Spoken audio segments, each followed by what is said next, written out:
They've changed me from Soul Brother No. 1 to Godfather Soul to Mr. Dynamite. Kind of say I'm a gladiator because I keep on going, you know. So the Vikings now want to film James Brown.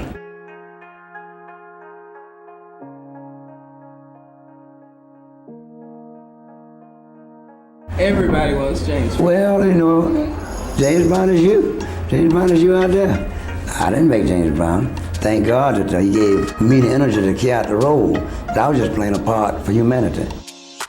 And I'm still playing a part for humanity. That's my role. And my role has gotten beyond a social thing, because a social thing will remain the same until we change it individually. You know what I mean? And we got to change ourselves individually, you know. You can't expect people to keep changing it for you. That's like getting your food and asking somebody to eat it for you. The same things you have to do yourself.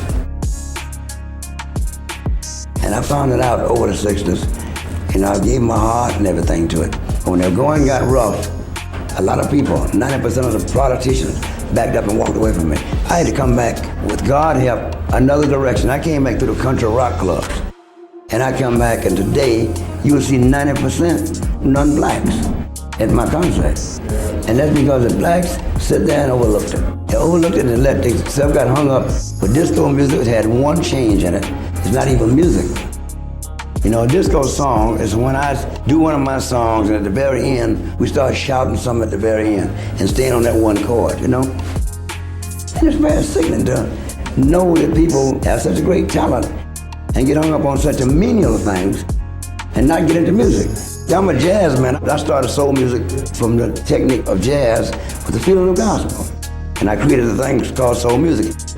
Now I'd go on a change of minor 7, 6, up to minutes or whatever, and I stay on it for 32 bars, which was different from basically what Beethoven, Mozart, Schubert, and Bach, and Strauss, and all those other went into.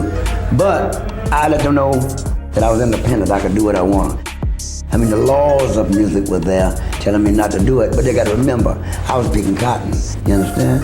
And I was shining shoes, and I was doing all the catering things that didn't really have a mainstream job, a mainstream concept to make it. So when I got into the music, I did it my way and came out to set a precedent in the music world. But I didn't intend for them to stay there. You know, that's like singing Black and Proud today. I mean, you say it's very much relevant. It's not to me, it's irrelevant.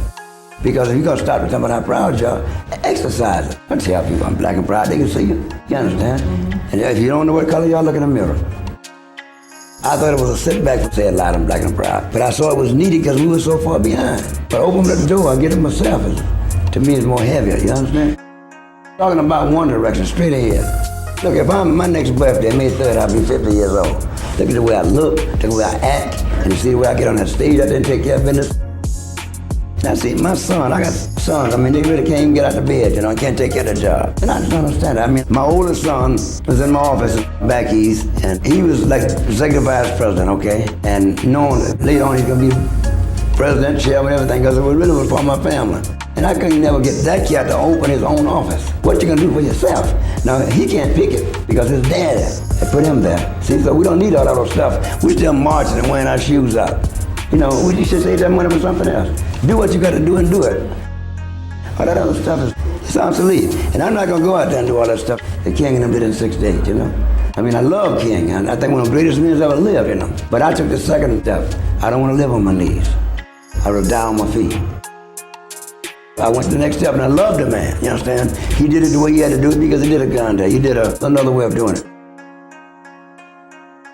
But I didn't ask y'all to do it that way. So I led it another way. And then you should keep it going. But it goes with integrity. But when I walk out on that stage tonight and see, if it's 2,000 people out there, and I see 1,900 of them that's not black, what were we talking about in the first place? You understand me? It's about your soul. And you know what? Dr. Detroit proved it. I'm a doctor on your soul while you get your head together.